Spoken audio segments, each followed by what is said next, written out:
Hello hi friends, welcome to my channel నా చేతి వంట. ఉగాది పండుగ వచ్చేసిందంటే మామిడి పండ్లు వచ్చేస్తూ ఉంటాయి కదండి. ఇక సమ్మర్లో మనకు చాలా పని ఉంటుందండి. అదేనండి పచ్చళ్ళు పెట్టేయడం, మామిడికాయలతో పచ్చళ్ళు పెట్టేయడం. ఇక సంవత్సరం పాటు నిల్వ ఉండే మామిడికాయ పచ్చళ్ళు పెట్టాలంటే చాలా శ్రమతోని అలాగే చాలా జాగ్రత్తగా చేయాలండోయ్. అంతకన్నా ముందు సింపుల్గా చిన్న తొక్కు పెట్టేసేసుకుందామా? ఏం లేదండి, రెండు ఇలా పెద్దని మామిడికాయలు తీసేసుకొని వాటర్లో శుభ్రంగా కడుక్కున్న తర్వాత ఇలా కట్ చేసుకోవాలండి.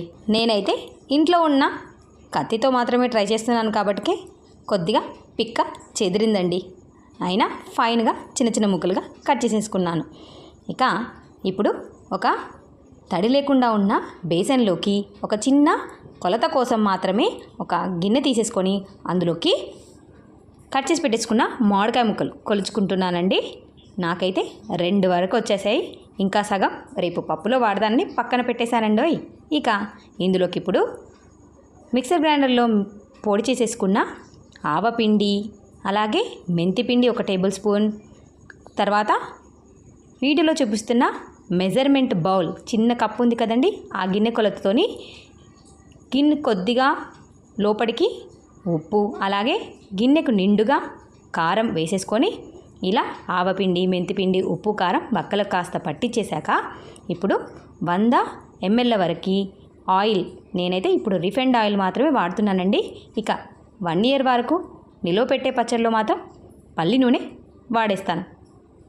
ఇప్పుడు వీటిని ఆయిల్ బాగా పట్టించేశాక మూత పెట్టేసి బౌల్ని పక్కన పెట్టేస్తున్నా. ఇప్పుడు తాలింపు కోసం గిన్నెలోకి ఒక 4 టేబుల్ స్పూన్ల వరకు ఆయిల్ వేసేసి హీట్ అయ్యాక ఆవాలు, జీలకర్ర, మెంతులు, నల్లగింజలు అలాగే ఎండుమిర్చి, కచ్చా పచ్చాగా దంచుకున్న వెల్లుల్లి కూడా వేసేసుకొని నేను 2 తీసుకున్నానండి. ఫుల్గా వెల్లుల్లి అయితే ఘాటు బాగుంటుంది.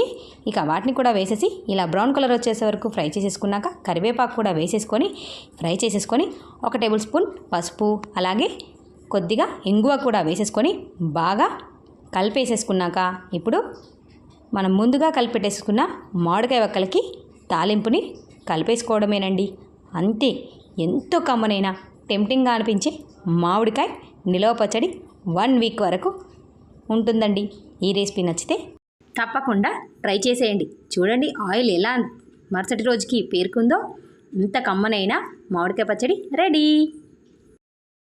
ఈ వీడియో కనుక నచ్చితే లైక్ చేసి షేర్ చేసి subscribe to my channel. Thanks for watching.